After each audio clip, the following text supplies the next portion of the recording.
On the morning of September 6, 1914, the German army was just 30 miles away from the French capital, Paris. They had swept through Belgium and Luxembourg, taking control of much of northern France in the process.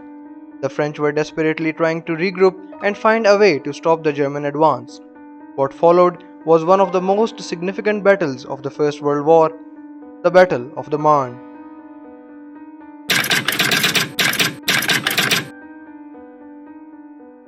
The Battle of the Marne lasted for 5 days and was fought along the Marne River, southeast of Paris.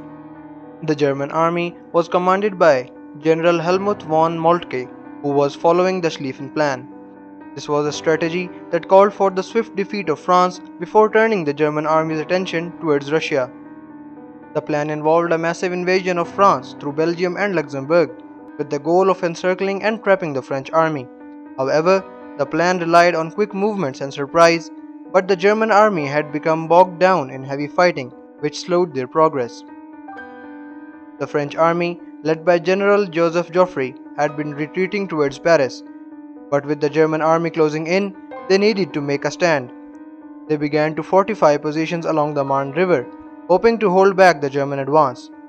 The Germans were the first ones to dig trenches in order to avoid enemy fire. The artillery couldn't locate the troops hidden in the trenches, and direct firing weapons couldn't fire in the trenches, and the use of hand grenades couldn't be done from a far distance.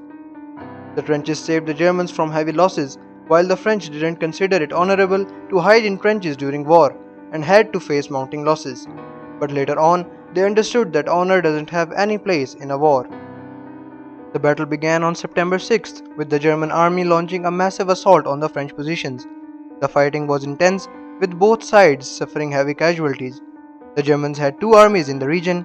The western one, commanded by Field Marshal Karl von Bülow, had made a north-south line facing Paris to defend against the French advances.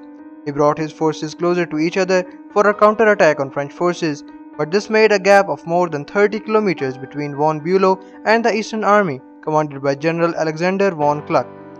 The British Expeditionary Force took advantage of the gap and advanced, breaking the contact between the two German armies. However, the French army was able to hold its ground, and on September 8th, Joffre launched a massive counterattack. He ordered over 2 million troops to attack the German lines using a combination of infantry, artillery, and cavalry. While Germans were reinforcing, the French general did something out of the ordinary. He ordered all of the taxis in Paris to be used to transport French troops to the front lines, which were more than 50 kilometers away from Paris, which was not expected by anyone, not even the Germans. This swift movement of the French troops to the front lines enabled them to strike first on the Germans and delivered the reinforcements where they were needed the most. The German army was caught off guard by the counterattack and their lines began to crumble.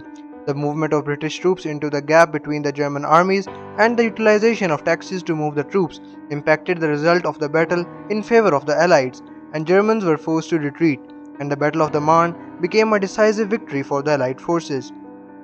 The Battle of the Marne had a significant impact on the course of the war. It marked the failure of the Schlieffen Plan and forced the German army into a prolonged and grueling trench warfare battle. It also showed the importance of mobility and flexibility in modern warfare. Today, the Marne River is a peaceful and scenic location, but it serves as a reminder of the sacrifices made by the soldiers who fought in the Battle of the Marne. It was a critical moment in the history of the First World War, and its legacy is still felt today.